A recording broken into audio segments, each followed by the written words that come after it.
عن عبد الله بن بسر يقول قال النبي صلى الله عليه وسلم طوبى لمن وجد في صحيفته استغفارا كثيرا رواہ ابن ماجہ کتاب الادب۔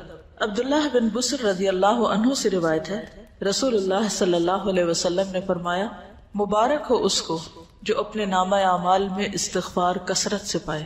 توبہ کہتے ہیں نا، مبارک ہو، خوشخبری ہو اس شخص کے لیے جس کے صحیفہ یعنی نامہ اعمال میں کثرت سے استغفار موجود ہو۔ انسان چونکہ ہر دم غلطی کرتا رہتا ہے تو اس کو توبہ کرنی ہوتی ہے، اور توبہ کے لیے جو ایک فارمل طریقہ ہے وہ کیا ہے؟ استغفار کرنے کا، یعنی باقاعدہ بخشش مانگی جائے، ٹھیک ہے نا، اللہ سے بخشش مانگنا۔ تو جو شخص کثرت سے بخشش مانگتا ہے obviously اسی کے نامہ اعمال میں بہت زیادہ استغفار ملے گی۔ تو اگر آپ امیجن کریں کہ آپ کے ایک دن کے جو سارے اعمال ہیں یا ان کی جو کہانی ہے صبح سے شام تک کی، تو ہم سب دیکھیں کہ ہمارے نامہ اعمال میں، ہمارے ایک دن کی ڈائری میں کتنی بار استغفار شامل ہوئی، ہم نے کتنی بار استغفار کیا، یعنی لفظ استغفر اللہ یا اللہم اغفر لی یا رب اغفر لی یا اللہ مجھے معاف کر دے، کتنی بار کہا، کیونکہ جتنی بار کہیں گے اتنی بار ہی لکھا جائے گا، یعنی جتنی بار معافی مانگیں گے، استغفار کریں گے، وہی موجود پائیں گے۔ اور اس کے برعکس دیگر باتیں کتنی ہیں یا کیا کیا چیز ہے اس میں۔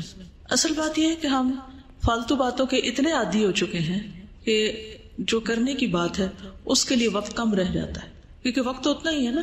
تو آپ چاہیں تو اس میں اچھی باتیں کر لیں، استغفار کر لیں، اللہ کا ذکر کر لیں، یا کسی کو فائدہ پہنچانے کا کوئی کام کر لیں، اور چاہیں تو ادھر ادھر کی اپنی کہانیاں سناتے ہوئے وقت گزار دیں، کیونکہ بولنا تو ہم نے ہے ہی، وہ تو ہماری فطرت میں کہ ہم نے بولنا ہے، اور صبح سویرے بولنا شروع کر دیں۔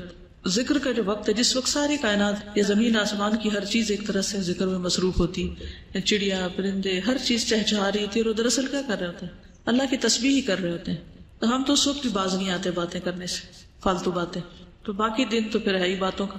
تو ہم سب کو اپنا محاسبہ کرنے کی ضرورت ہے، اور اپنے لیے ایک سوال لکھ کے رکھ سکتے ہیں کہ میں نے آج کتنی بار استغفار کی۔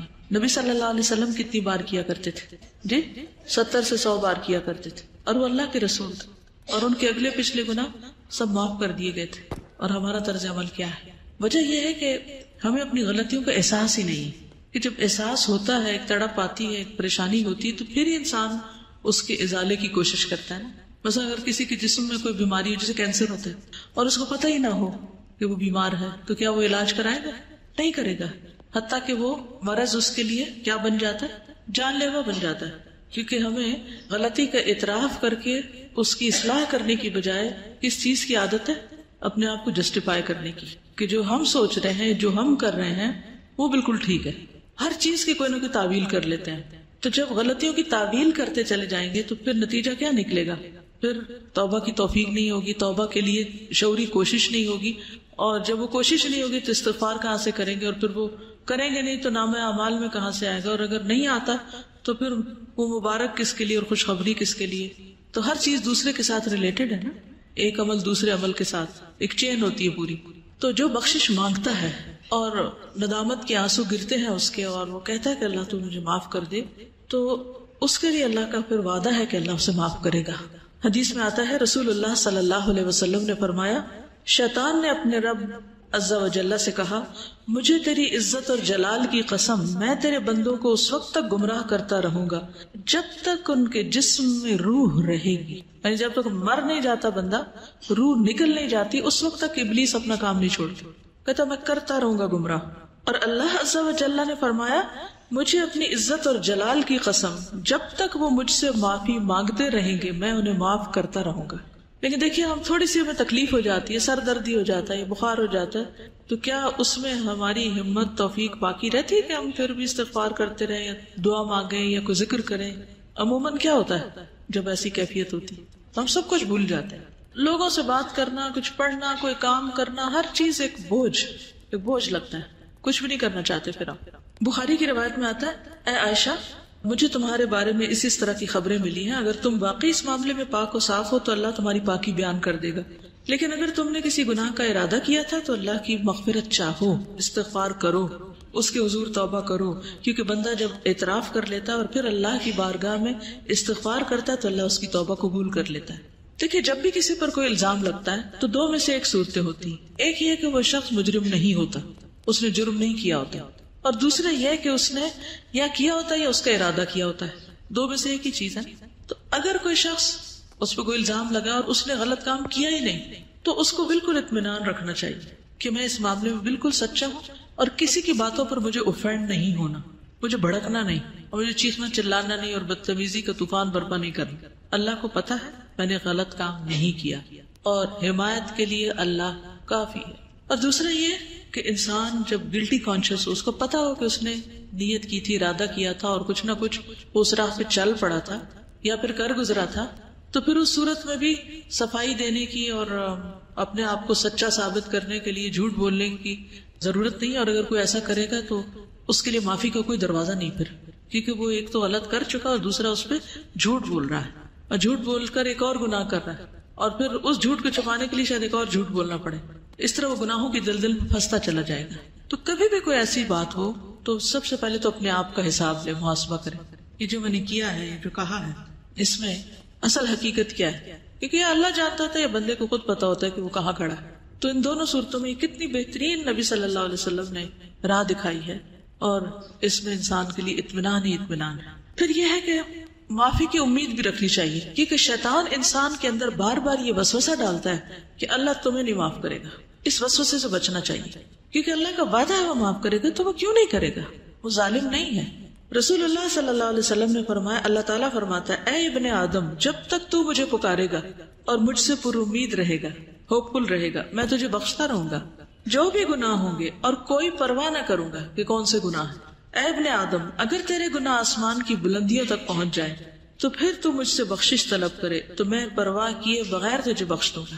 ولا ابالی, مجھے پرواہ نہیں, کیونکہ ہمارا کوئی گناہ اللہ تعالیٰ کو نقصان نہیں دیتا. بندے عام طور پر جب بندوں کو معاف نہیں کرتے تو کیوں نہیں کرتے, کیونکہ بندے بندوں سے ہرٹ ہو جاتے ہیں یا بندوں کو بندے نقصان پہنچا جاتے ہیں تو وہ معاف نہیں کر پاتے. ہمارا کوئی گناہ اللہ تعالیٰ کو اس طریقے پر ہرٹ نہیں کرتا اور نہ اس کو کوئی نقصان ہوتا ہے. وہ ایک حدیث قدسی میں آتا ہے نا کہ اگر سارے کے سارے اول و آخر جن و انس سب سے زیادہ فاسق و فاجر شخص کی طرح ہو جائے, اس کے دل کی طرح ہو جائے, تو یہ چیز اللہ کی بادشاہت میں کچھ بھی کمی نہیں کرتی. اللہ کو اس کی کوئی پرواہ نہیں, کوئی فکر نہیں, نقصان کچھ نہیں اس کا. بندوں کا تو نقصان ہو جاتا ہے نا, اللہ کا کوئی نقصان نہیں ہوتا. تو اس لیے اللہ تعالیٰ کو معاف کرنے میں مشکل بھی کوئی نہیں, ویسے بھی وہ عزیز و مقتدر ہے. اے ابن آدم, اگر تو زمین کے برابر گناہ لے کر میرے پاس آئے اور اس حال میں مجھ سے ملے کہ میرے ساتھ شرک نہ کیا ہو تو میں تجھے ان گناہوں کے بقدر بخشش عطا کروں گا. پوری زمین بھی ایک بندے کے گناہوں سے بھر جائے تو بھی اللہ تعالیٰ معاف کر دیتا ہے اگر بندہ سچے دل سے توبہ کرنے والا ہو. اس میں وہ مثال بھی آپ یاد رکھیے 99 قتل کرنے والے کی, 99 بندوں کے قاتل کی, اللہ تعالیٰ نے اس کو بھی معاف کر دیا, حالانکہ ابھی وہ اس راہ پہ چلا ہی تھا. عربی کے الفاظ بڑے خوبصورت ہیں کہ جس کا مفہوم کچھ اس طرح بنتا ہے, اگر تو آسمان بھر گناہ لائے تو اسی مقدار سے میں تمہارے پاس بخشش لاؤں گا, اور زمین بھر اگر تو گناہ لائے تو زمین بھر بخشش سے تیری طرف آؤں گا. لیکن اصل چیز کیا ہے؟ اعتراف, جو سب سے مشکل کام ہے اپنی غلطی کا. یہ کہنا کہ آئی واز رانگ, میری غلطی ہے, میں نے غلط کیا, یہ دنیا کا مشکل ترین کام ہے. غلطی کرنے کے بعد عموماً ہم یہی کہتے ہیں نہیں میں نے غلط, دوسرا بندہ غلط ہے, اس کی غلطی, دوسرے کو بلیم کرتے ہیں اور اپنی غلطی بھول جاتے ہیں. تو توبہ کے لیے لازمی شرط یہ کہ پہلے بندہ مانے, اقرار کرے کہ ہاں میں نے غلط کیا, ورنہ زبان سے صرف تسبیح لے کے آپ سارا دن 1000 دفعہ کہتے رہے. اگر آپ مان ہی نہیں رہے اپنی غلطی تو کس بات کی معافی مانگ رہے ہیں, پھر کس بات کی توبہ کر رہے ہیں, کس بات پہ استغفار کہہ رہے ہیں. نہ آپ وہ بری عادت چھوڑ رہے ہیں اور نہ ہی آپ اس کا اقرار کر رہے ہیں اور نہ آپ اس پہ شرمندہ ہیں اور نہ آپ کو پورا یقین ہے کہ اللہ اس کو معاف کر دے گا. تو پھر کر کیا رہے ہیں آپ؟ صرف زبان کی ایکسرسائز یا ہاتھوں سے دانے پھینکتے چلے جا رہے ہیں کہ میں استغفار کر رہا ہوں. پھر یہ کہ جب انسان اللہ سے پر امید ہوتا ہے اور واقعی یہ یقین رکھتا ہے کہ میرا رب ہے جو مجھے معاف کرے گا یا معاف کر سکتا ہے یا وہ کرتا ہے, ضرور کرتا ہے, تو ایسا شخص پر کبھی مایوس نہیں ہوتا, وہ مایوسی کے قریب نہیں جاتا, ہر حال میں پر امید اور مطمئن رہتا ہے. ابو ہریرہ کہتے ہیں میں نے نبی صلی اللہ علیہ وسلم کو فرماتے ہوئے سنا, ایک بندے نے بہت گناہ کیے اور کہا ہے میرے رب میں تیرا ہی گناہ گار بندہ ہوں, تو مجھے بخش دے, یعنی میں ہی تیرا گناہ گار بندہ ہوں, تو مجھے معاف کر دے. اللہ رب العزت نے فرمایا میرا بندہ جانتا ہے کہ اس کا کوئی رب ہے جو گناہ معاف کرتا ہے, اور گناہ کی وجہ سے سزا بھی دیتا ہے. اس کو یہ بھی یقین ہے کہ اگر نہیں معافی ملی تو پکڑ ہو جائے گی. تو میں نے اپنے بندے کو بخش دیا. پھر بندہ رکا رہا جتنا اللہ نے چاہا، جتنی اللہ نے اس کو توفیق دی وہ گناہ سے رکا رہا. پھر اس نے گناہ کر لیا اور عرض کیا اے میرے رب میں نے پھر گناہ کر لیا، پھر غلطی ہو گئی، اسے بھی بخش دے. اللہ تعالیٰ نے فرمایا میرا بندہ جانتا ہے کہ اس کا کوئی رب ہے جو گناہ معاف کرتا ہے اور اس کے بدلے میں سزا بھی دیتا ہے. میں نے اپنے بندے کو بخش دیا. پھر جب تک اللہ نے چاہا بندہ گناہ سے رکا رہا، پھر اس نے گناہ کر لیا اور اللہ کے حضور عرض کیا اے میرے رب میں نے پھر گناہ کر لیا، تو مجھے بخش دے. اللہ تعالیٰ فرماتا ہے میرا بندہ جانتا ہے اس کا ایک رب ہے جو گناہ معاف کرتا ہے اور اس کی سزا بھی دیتا ہے. تو میں نے اپنے بندے کو 3 مرتبہ بخش دیا، بس اب جو چاہے عمل کرے. اس کا یہ مطلب نہیں جو چاہے اب گناہ کرے تو اب آئندہ کے لیے بھی اس کی بخشش ہوگی. مطلب یہ کہ جب بھی اس سے گناہ ہو تو دیر نہ کرے. وہ فارسی میں آتا نا 100 بار اگر توبہ شکستی باز آ، 100 بار بھی توبہ ٹوٹ جائے تو بھی باز آ جاؤ، پھر بھی پلٹ آؤ، پھر بھی لوٹ آؤ، کیونکہ وہ رب 100 بار توبہ کرنے والوں کو 100 بار معاف کر دیتا ہے. تو اس بات کا یقین کہ اللہ تعالیٰ معاف کر دے گا، اور یہ سراسر اس کے اپنے اختیار میں بھی ہے. یغفر لمن یشاء ویعذب من یشاء. رونا کس بات پہ آنا چاہیے کہ اللہ یہ سب تیرا فیصلہ ہوگا، اگر تو نے معاف نہ کیا تو میرے پاس تو کوئی اور دروازہ نہیں کہ میں وہاں جا کے معافی مانگوں، تجھے کو معاف کرنا ہے اور تو معاف کر دے. تو اس کے لیے تڑپنا بھی چاہیے، یعنی اس کو کھیل نہیں بنا لینا چونکہ اللہ نے معاف کر دینا اس لیے گناہ کر لو اور کرتے چلے جاؤ. کیا پتا کہ توبہ کی توفیق بھی پھر ہوتی ہے یا نہیں. اس امید پہ گناہ نہیں کرنے چاہیے، ہمیشہ اعتراف کی روش پہ چلتے جانا چاہیے. نبی صلی اللہ علیہ وسلم نے لوگوں کو استغفار کی ترغیب بھی دلائی ہے متعدد بار. مثلاً ایک بار آپ نے فرمایا قسم اس ذات کی جس کے قبضہ قدرت میں میری جان ہے، اگر تم گناہ نہ کرتے تو اللہ تعالیٰ تمہیں لے جاتا اور ایسے لوگوں کو لاتا جو گناہ کرتے پھر معافی مانگتے تو اللہ ان کو معاف کر دیتا. کیونکہ اللہ تعالیٰ کو معاف کرنا پسند ہے، انسانوں کو معاف کرنا پسند نہیں. انسان معاف کرنا پسند نہیں کرتے، لیکن اللہ تعالیٰ معاف کرنے سے محبت رکھتا ہے، وہ معاف کرنا چاہتا ہے. شرط یہ ہے کہ کوئی شخص واقعی پھر معافی مانگے. اب آپ دیکھیے کہ غلطی کس سے ہوتی، غلطی کون کرتا ہے.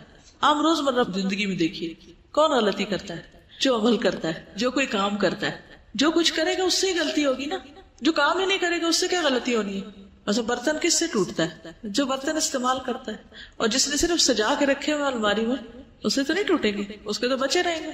اسی طرح باقی غلطیوں پر بھی آپ نظر ڈالیے. انسانوں کے حق میں بھی ہم سے غلطیاں کب ہوتی ہیں، جب ہم ان سے تعلق رکھتے ہیں تو پھر ہم سے غلطیاں ہو جاتی ہیں. اور اگر ہم تعلق ہی نہ رکھیں کسی سے، مثلا ایک شخص جس وقت سڑک پر جا رہا ہو اس سے ہماری کوئی ناراضگی ہے، ہم نے اس کو کوئی نقصان کیا یا اس کو کوئی دل دکھایا نہیں، کیوں؟ کوئی تعلق ہی نہیں ہمارا اس سے.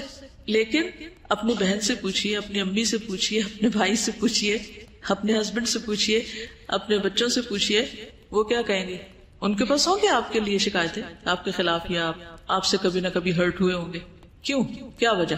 کیونکہ ان سے تعلق ہے آپ کا. تو اللہ تعالیٰ کو کیسے بندے پسند ہیں؟ وہ جو کسی سے تعلق نہ رکھے اور سب سے کٹ کے ایک طرف بیٹھ جائے اور کوئی غلطی نہ کرے، نہ کسی کو ہرٹ کرے، نہ کسی سے کوئی معاملہ کرے، وہ پسند ہے. کون لوگ زیادہ بہتر ہیں؟ جو لوگوں سے ملتے جلتے رہے اور ان کی طرف سے پہنچنے والی تکلیفوں پر درگزر کریں، وہ زیادہ بہتر ہے بنسبت اس کے کہ نہ وہ کسی سے بات کرے نہ کسی کو ہرٹ کرے. تو جب آپ کسی سے معاملہ کریں گے تو ایک دوسرے کی کوئی بات بری بھی لگ جائے گی. اچھا، انسانی نفس بڑا عجیب ہے، بعض اوقات بلا وجہ کسی کی بات بری لگ جاتی ہے اور بعض اوقات کسی کی بڑی بڑی بات کی پرواہ نہیں ہوتی ہے نا ایسے. تو پھر تو ہم نے اپنے آپ کو بھی نہیں سمجھا، ہم خود بھی کسی ایک چیز پر نہیں، ہم تو اپنے لیے بھی معمہ ہیں تو دوسروں کے لیے تو ہے ہی ہے. تو اس لیے کبھی کوئی ہمارے بارے میں مس انڈرسٹینڈ کر جائے تو اس کو ایشو نہ بنائے، ٹھیک ہے؟ تو ایزی رہیں گے، ہین لین سہل قریب. تو ایزی رہنے میں آسانی یہ ہے کہ پھر انسان نہ دوسروں پہ بوجھ ہوتا ہے اور نہ دوسرے اس پہ بوجھ ہوتے ہیں. کسی کو ٹکر لگ جائے، کسی کی کچھ خرابی ہو جائے تو سوری کر لیں، بات ختم، اور چلتے چلے جائیں، آگے بڑھتے جائیں. کرنا اس کے علاوہ کوئی چارہ نہیں اور کوئی طریقہ نہیں کہ آپ زندگی میں پروگرس کر سکیں. آگے بڑھنے کے لیے معاف کرنا ہی پڑے گا، بھولنا ہی پڑے گا.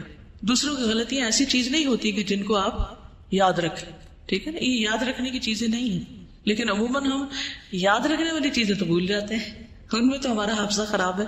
اور جو یاد نہیں رکھنا چاہیے وہ ہم بھولتے نہیں، کیونکہ ہم بھولنے دیتے نہیں، ان کی گرہ باندھ کے رکھتے. تو اگر آپ کو بہت ہی شوق ہے کچھ یاد رکھنے کا تو کوئی اچھی چیزیں یاد رکھ لیں، تو خود بھی خوش رہیں گے، دوسروں کو بھی خوش رکھیں گے. اسی لیے ہمیں کچھ ڈھنگ کی چیزیں یاد ہی نہیں رہتی کیونکہ ہمارا دماغ کس میں الجھا رہتا ہے. ویسے کتاب آپ کے آگے رکھی ہوئی ہے، صبح ٹیسٹ بھی ہے اور آپ کو سبق یاد نہیں ہو رہا، کیا وجہ ہے؟ پوچھا کرے رک کر کیا مسئلہ کیا ہے، کیوں ایسا ہو رہا میرے ساتھ. تو کوئی نہ کوئی الجھن ہوگی آپ کے دماغ میں جو اتنی آپ کو الجھائے ہوئے ہوگی کہ آپ کی نظریں بھی الفاظ پہ نہیں ٹک رہی ہوں گی. تو کرنا کیا چاہیے ایسے میں جب آپ کو کوئی چیز اتنا زیادہ ڈسٹرب کر دے؟ پھر ہوتے جانا چاہیے. کیا کریں گے؟ اس شخص کو جس نے 99 قتل کیے تھے اسے کیا سجیسٹ کیا تھا؟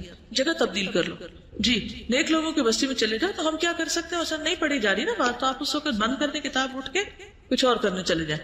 5 منٹ لے لیں، 10 لے لیں، کچھ اور کام کر لیں. اتنا میں خوب دماغ خالی سوچ بھی لے گا اور جو کچھ اس میں آ رہا ہے اس الجھاؤ کا کوئی سلجھاؤ ہو بھی جائے گا اور پھر واپس پلٹ آئے، پھر آ کے فریش کام شروع کر دیں. یہ اس وقت کوئی ایسا کام لے لیں کہ جس میں بہت زیادہ آپ کو ذہنی یکسوئی نہ چاہیے، تھوڑے سے اڑ جائے وہاں سے، اس جگہ کو چھوڑ دیں. غصے کا بھی علاج کیا ہے؟ جگہ چھوڑ دیں، پوزیشن بدل لیں بیسیکلی. تو ان چیزوں کا بھی علاج یہی ہے کہ آپ ہٹ جائیں وہاں سے. پھر اللہ سبحانہ وتعالیٰ قرآن پاک میں فرماتے ہیں افلا یتوبون الی اللہ ویستغفرونہ، کیا وہ اللہ سے توبہ نہیں کریں گے، استغفار نہیں کریں گے؟ واللہ غفور الرحیم، اور اللہ غفور الرحیم ہے. نبی صلی اللہ علیہ وسلم کو حکم دیا گیا واستغفر اللہ ان اللہ کان غفور الرحیم، اور اللہ سے بخشش طلب کیجیے، اللہ تعالیٰ یقیناً بہت بخشنے والا، رحم فرمانے والا ہے. سب لوگوں کو حکم دیا گیا توبوا الی اللہ جميعا، اور وان استغفروا ربکم ثم توبوا الیہ. سورۃ ہود میں ہود علیہ السلام نے اپنی قوم کو کہا تھا کہ اپنے پروردگار سے معافی مانگو اور اس کے حضور توبہ کرو.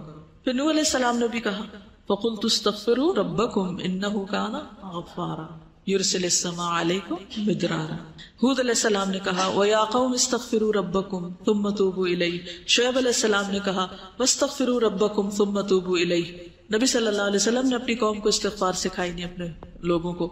نبی صلی اللہ علیہ وسلم کے پاس جب کوئی آ کے یہ کہتا ہے یا رسول اللہ صلی اللہ علیہ وسلم جب میں اپنے پروردگار سے دعا کروں تو کیا کہا کروں؟ تو آپ نے فرمایا کہو اللہم اغفر لی وارحمنی واہدنی وارزقنی، اے اللہ مجھے معاف کر دے، مجھ پر رحم فرما، مجھے ہدایت دے، مجھے رزق دے. اس کے بعد آپ نے انگوٹھے کو نکال کر باقی 4 انگلیوں کو بند کر کے فرمایا یہ 4 چیزیں دنیا اور آخرت دونوں کی جامع ہیں، یعنی جس کو یہ 4 چیزیں مل گئی اس کو دنیا آخرت سب کچھ مل گیا. 2 سجدوں کے بیچ میں ہم یہ دعا پڑھتے ہیں، ٹھیک ہے؟ تو تھوڑا شعوری طور پر پڑھنے کی کوشش کریں کیونکہ اس میں دنیا اور آخرت کی بھلائیاں ہیں اس دعا میں. اور ویسے بھی دعا کرتے وقت اگر انسان استغفار کرتا ہے تو ایک طرح سے پہلے اس کے گناہ دھل جاتے ہیں، پھر اس کے بعد اللہ کا قرب مانگتا ہے، اللہ کی محبت مانگتا ہے، باقی چیزیں مانگتا ہے. تو یہ ایسے ہی ہے کہ جیسے انسان پہلے نہائے دھوئے پھر خوشبو لگائے، ٹھیک ہے؟ نبی صلی اللہ علیہ وسلم اسلام قبول کرنے والے کو سب سے پہلے استغفار سکھاتے تھے. یہ صحیح مسلم کی روایت ہے. کان رسول اللہ صلی اللہ علیہ وسلم یعلم من اسلم یقول اللہم اغفر لی وارحمنی واہدنی وارزقنی. ٹھیک، جب کوئی مسلمان ہوتا تو آپ اس کو یہ کلمات سکھاتے کہ یہ مانگو. پھر ایمان والوں کی صفت بھی یہی ہے وبالاسحار هم یستغفرون والمستغفرین بالاسحار، سورۃ آل عمران میں آتا ہے. خاص طور پر عورتوں کو استغفار کا حکم دیا گیا. حدیث یاد ہے کسی کو؟ اور کیوں دیا گیا؟ صحیح مسلم کی روایت ہے رسول اللہ صلی اللہ علیہ وسلم نے فرمایا اے عورتوں کے گروہ صدقہ کرتی رہا کرو اور کثرت سے استغفار کرتی رہا کرو. یعنی ہم خواتین کو اور بھی زیادہ استغفار کی ضرورت ہے کیونکہ میں نے دوزخ والوں میں زیادہ تر عورتوں کو دیکھا ہے. ان عورتوں میں سے ایک عقل مند عورت نے عرض کیا کہ ہمارے کثرت سے دوزخ میں جانے کی وجہ کیا ہے؟ ان سے سوال کیا. آپ نے فرمایا تم لعنت کثرت سے کرتی، یعنی لعن تان، دوسروں کو بلیم کرنا، دوسروں کو برا بھلا کہنا، اور اپنے خاوند کی ناشکری کرتی. ناشکری بھی نا ایک عادت ہوتی ہے، کسی حال پہ راضی نہ ہونا، کسی کا احسان نہ ماننا. پھر اسی طرح یہ ہے کہ ہمیں صرف اپنے لیے نہیں دوسروں کے لیے بھی استغفار کرنی چاہیے. وہ بھی ہم نماز میں کرتے ہیں، اسے بھی تھوڑا سا شعور کے ساتھ کیجیے. کیا کہتے ہیں؟ ربنا اغفر لی ولوالدی وللمؤمنین یوم یقوم الحساب. ٹھیک، خصوصاً جب کوئی فوت ہو جائے تو اس کی بخشش کی دعا کرنی چاہیے. نجاشی جب فوت ہو گیا تھا تو نبی صلی اللہ علیہ وسلم نے صحابہ سے کہا تھا کہ استغفروا لاخیکم، اپنے بھائی کے لیے استغفار کرو، یعنی اس کی مغفرت کی دعا کرو. حسن بصری کہتے ہیں کثرت سے استغفار کرو، اپنے گھروں میں، اپنے دسترخوانوں پر، اپنے راستوں میں، بازاروں میں، مجلسوں میں، جہاں بھی تم ہو. تمہیں نہیں معلوم کہ کہاں بخشش نازل ہو جائے، کہاں اللہ تعالیٰ بخش دے. کیونکہ حدیث ہے نا توبہ، یعنی خوشخبری کس کے لیے؟ لمن وجد فی صحیفتی استغفارا کثیرا، جس کے صحیفے میں، جس کے اعمال نامے میں کثرت سے استغفار. تو پھر ہر موقع پہ، ہر مجلس میں، ہر جگہ انسان کرتا رہے، اور پھر برائی کرتے ہی ساتھ ہی کر لے. لیکن صرف برائی کرتے ہی نہیں، نیکی کے بعد بھی، نیکی کا کام کر کے بھی. کیوں؟ وہ کیوں؟ جیسے نماز کے بعد ہم سلام پھیرتے ہیں نا، تو سب سے پہلے کیا کرتے ہیں؟ اللہ اکبر، استغفر اللہ. واہ، کیوں؟ آپ نماز کے اندر بھی غلطیاں ہوتی ہیں، نماز کا حق ہی ادا نہیں کرتے. اور شابش، نیک کام کرتے ہوئے ہو سکتا نیت میں کوئی خرابی ہوگی، اور تکبر سے بھی بچتا ہے انسان کہ ہم اس کا حق ادا نہیں کر پائے. یا اللہ تو معاف کر دے، ہمیں جو کرنا چاہیے وہ ہم نے نہیں کیا. اس سے ایروگنس نہیں آئے گی کہ ہم نے بہت کچھ کر لیا، جو کرنا چاہیے تھا وہ کر نہیں پائے. ما عبدناک حق عبادتک، فرشتے کہیں گے نا. اور حقیقت بھی یہی ہے نا، ہم میں سے کون سیٹسفائیڈ اپنے کاموں سے کہ میں تو بہت اچھے کر رہا ہوں. یہ دھڑکا لگا رہتا ہے کہ کل جب کھلے گا اعمال نامہ تو پتہ نہیں کون سا کام کس کوالٹی کا نکلے گا اس میں سے. اول تو نیکیاں کرتے ہی کام ہے، جو کر لیتے ہیں ان کو خراب بہت زیادہ کر دیتے ہیں، مختلف چیزوں سے ان کو ستیہ ناش بھی کرتے ہیں یا ان کی شکل بگاڑ دیتے. تھوڑا سا کام کر لیتے ہیں تو بس چین نہیں پاتے جب تک لوگوں کو بتا نہ بیٹھے کہ یہ میں نے کیا تھا. یہ جیسے ابھی بات یہ تھی نا کہ اگر کوئی بات کر رہا ہو تو میں تو پہلے سے ہی کرتا ہوں، مجھے تو پہلے ہی پتا ہے، یہ تو میں پہلے سے جانتا ہی، یہ تو مجھے آتی ہے، یہ میں نے تو کیا تھا. عموماً کیا جملے ہوتے ہیں. کیا اللہ تعالیٰ نہیں دیکھ رہا اس وقت کہ ہمیں اصل شوق کس بات کا ہے، اصل شوق کس چیز کا ہے، اور کیا محرک ہے، کس جذبے سے لگے ہوئے ہیں. تو اس لیے اس پہ بھی بہت راضی ہو جانے کی ضرورت نہیں. کوئی بھی چاہے صدقہ خیرات کرے، کچھ بھی کام کرے، کوئی بھی تو ڈرتے ہوئے. والذین یؤتون ما آتوا وقلوبهم وجلة. تو اہل ایمان تو وہ ہوتے ہیں کہ جو کرتے ہیں اور ان کے دل ڈر رہے ہوتے ہیں، نیکی کرتے ہوئے ڈر رہے ہوتے ہیں کہ پتہ نہیں کس کوالٹی کی ہے. یہ سال میں سب سے زیادہ بخشش کب ہوتی؟ رمضان کے علاوہ یوم عرفہ. عرفہ کے دن سب سے زیادہ لوگوں کی معافی ہوتی ہے، اور شیطان اپنے سر میں مٹی ڈالتا ہے، روتا ہے، چیختا ہے، چلاتا ہے. آپ کو پتہ ہے کہ عرفات سے واپس آنے کے بعد کیا کرنے کو کہا گیا؟ آیت پڑھے، ثم افیدوا واستغفر اللہ. اس وقت بھی کیا کرو جب عرفات سے لوٹ رہے ہو تو یہ نہ کہو بس اب تو سب معاف ہو گیا، میں آرام کی نیند سو جا کے. پھر بھی واپسی پہ ذکر کیا ہونا چاہیے؟ اس وقت بھی کیا کہتے رہو، کیونکہ یہ بہت بڑی مشکل ہے کہ نیکی کرتے ہی ساتھ ہی شیطان اندر آ جاتا ہے اور وہ انسان کو نا بلا دیتا ہے. تم نے تو کارنامہ کر لیا، تم نے تو بہت بڑا تیر مارا، اور پھر اتنی کہانیاں سناتے ہیں، یوں ہم نے عرفات میں کیا، ایسے ہم نے کیا، ایسے. ثم افیدوا من حیث افاض الناس واستغفر اللہ ان اللہ غفور رحیم. اگر کوئی بھی نیک عمل کر کے یہ احساس باقی رہے تو پھر تکبر کا سوال ہی نہ ہے کہ انسان نیکیوں پہ کوئی اپنے آپ کو بڑی چیز سمجھنے لگے. ابراہیم علیہ السلام نے بھی دعا مانگی تھی اپنے لیے، والذی اطمع ان یغفر لی خطیئتی یوم الدین. مجھے امید ہے کہ وہ میری خطائیں معاف کر دے گا قیامت کے دن. حالانکہ وہ ابو الانبیاء ہیں، خلیل اللہ ہیں. موسیٰ علیہ السلام نے کیا کہا؟ قال رب انی ظلمت نفسی فاغفر لی فغفر له.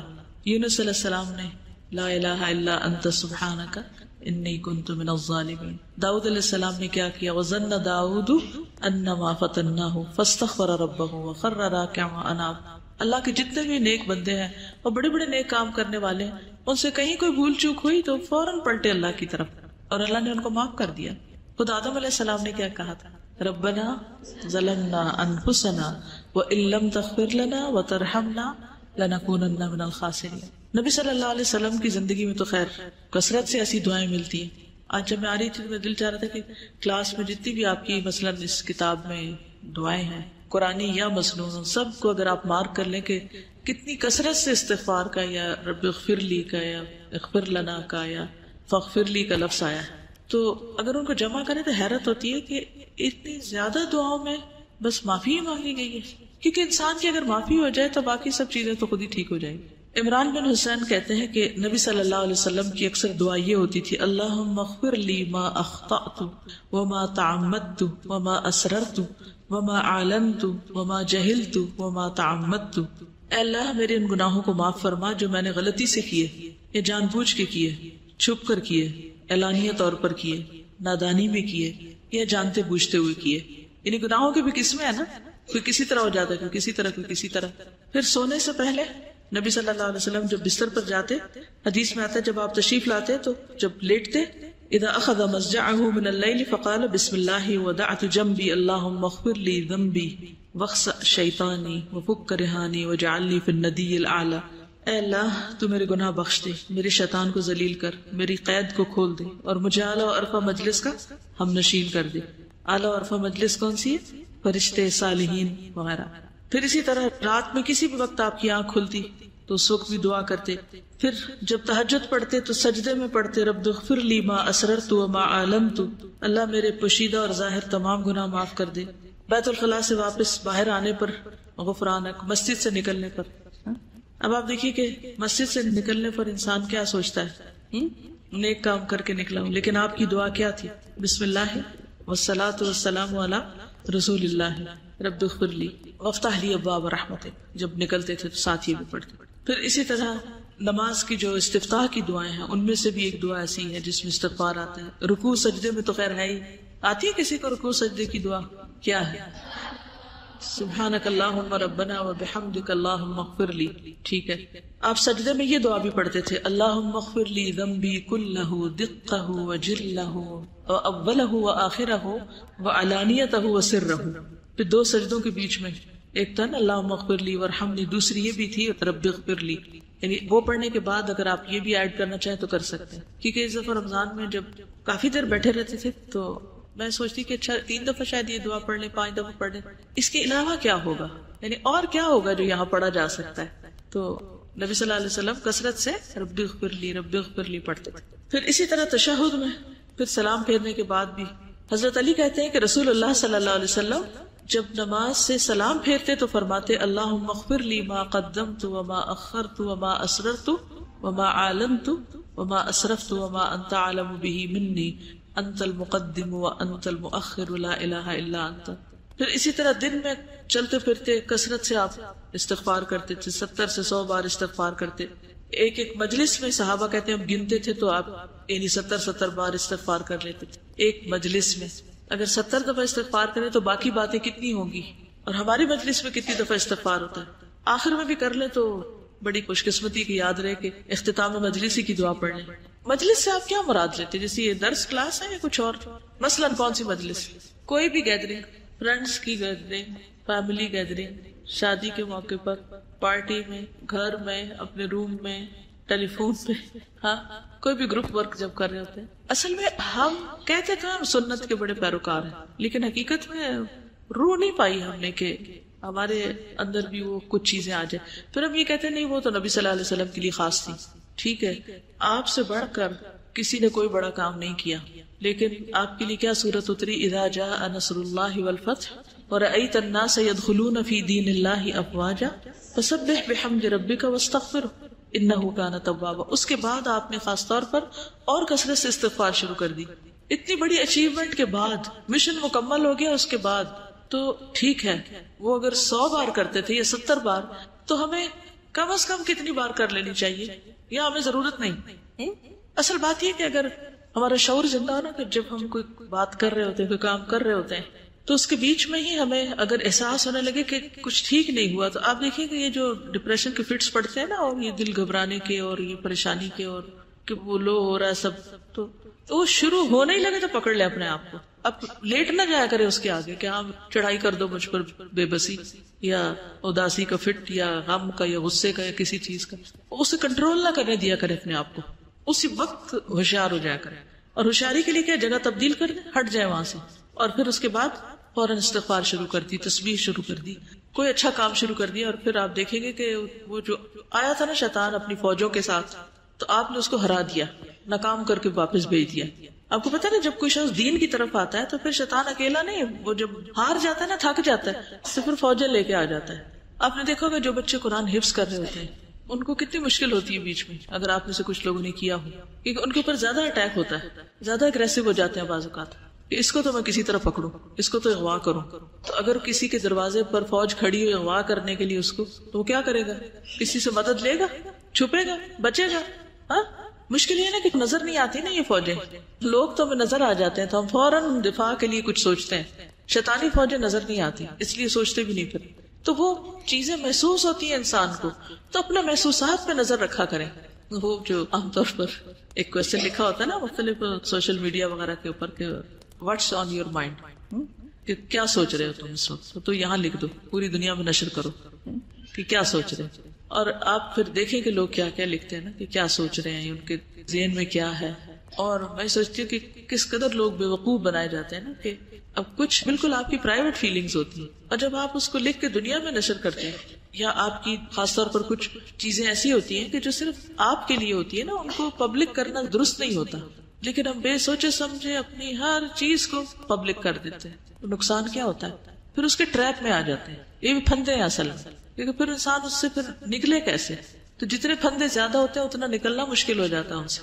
ایک دن میں کتنی بار استغفار کی جائے. ایک بار میں نے کسی کا لیکچر سنا تھا پیس ٹی وی پہ شاید، تو وہ لیکچر دیتے ہوئے تھوڑی دیر بعد گھڑی کی طرف دیکھتے تھے، اور جب انہوں نے کئی بار ایسا کر لیا تو پھر انہوں نے بتایا کہ میں ایسا کیوں کر رہا ہوں. وہ کہتے تھے کہ میں ہر 15 منٹ کے بعد استغفار کرتا ہوں.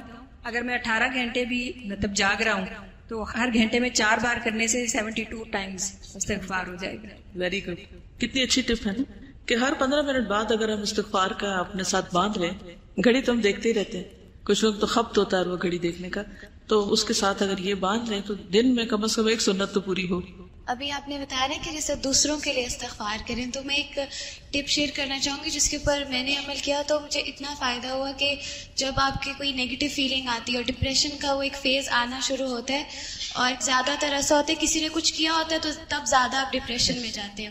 ایک بک میں نے پڑھا تھا کہ اس وقت آپ اس شخص کے لیے استغفار کریں جو بہت مشکل ہوتا ہے، اور اگر آپ شعوری طور پہ کہنا کہ اللہم اغفر لہ وارحمہ، چند سیکنڈز میں نا وہ خیال چلا جاتا ہے آپ کے ذہن سے، اور پھر آپ بالکل ریلیکس ہو جاتے ہیں، بالکل نارمل ہو جاتے ہیں. وہ شخص آپ کے پہلے ساتھ بیٹھا ہوتا ہے اور آپ سے اس کو اریٹیشن ہو رہی ہوتی ہے، اور اسی شخص سے پھر آپ لاشعوری طور پہ خیر خواہی کر جاتے ہیں، اور بعد میں آپ کو یاد آتا ہے کہ یہ کیوں میں نے کیا، تو وہ پیچھے وہ استغفار جو آپ نے کیا ہوتا ہے. اور دوسرے کے لیے آپ اسی وقت کر سکتے ہیں نا استغفار جب آپ نے اس کو واقعی خود بھی معاف کر دیا، ورنہ تو آپ اللہ سے بھی اس کے لیے بخشش نہیں مانگیں گے.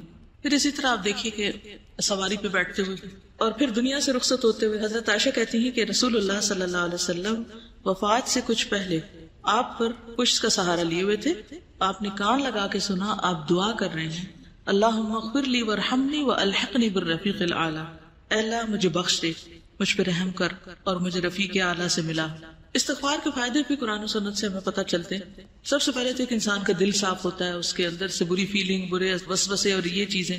ابن قیم کہتے ہیں کہ سینے کی گھٹن کے اسباب میں سب سے بڑا سبب اللہ سے اعراض کرنا ہے، دل کو اللہ کے سوا کسی اور کے ساتھ جوڑنا اور اللہ کے ذکر سے غفلت کرنا ہے.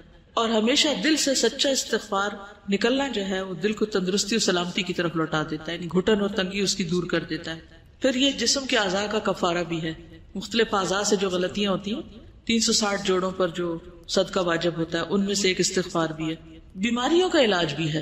قتادہ کہتے ہیں کہ یہ قرآن تمہیں بیماری اور علاج بتاتا ہے، گناہ تمہاری بیماری ہے اور استغفار ان کا علاج ہے. اب یہ بات جو ہے کہ گناہ بیماری ہے اور استغفار علاج ہے، اس کے پیچھے کیا ریزن ہے؟ ایک تو یہ کہ دل کی بیماری، روحانی بیماری کہہ سکتے ہیں آپ، لیکن عام جو ہمیں جسمانی بیماریاں بھی ہوتی ہیں ان کے پیچھے بھی گناہ ہوتے ہیں. تو اللہ تعالیٰ بیماریوں کے ذریعے انسان کو ایک طرح سے پاک بھی کرتا ہے. تو بیماریوں کے علاج میں استغفار بھی شامل کر لینا چاہیے، چاہے وہ روحانی بیماریاں ہوں چاہے وہ جسمانی بیماریاں ہوں. کیونکہ نوح علیہ السلام نے جو اپنی قوم کو کہا تھا نا کہ استغفار کرو، تو اللہ تعالیٰ تمہیں کیا کچھ عطا کرے گا؟ بارشیں برسائے گا، باغ اگائے گا، اولاد دے گا اور انمال دے گا. تو دنیا کی جو نعمتیں ہیں جن میں ایک صحت بھی ایک ہے، تو اس کے لیے بھی استغفار فائدہ مند ہے. امام ذہبی کہتے ہیں کہ بیماری کا علاج کثرت کے ساتھ سحری کے وقت استغفار کرنا اور سچی توبہ کرنا ہے.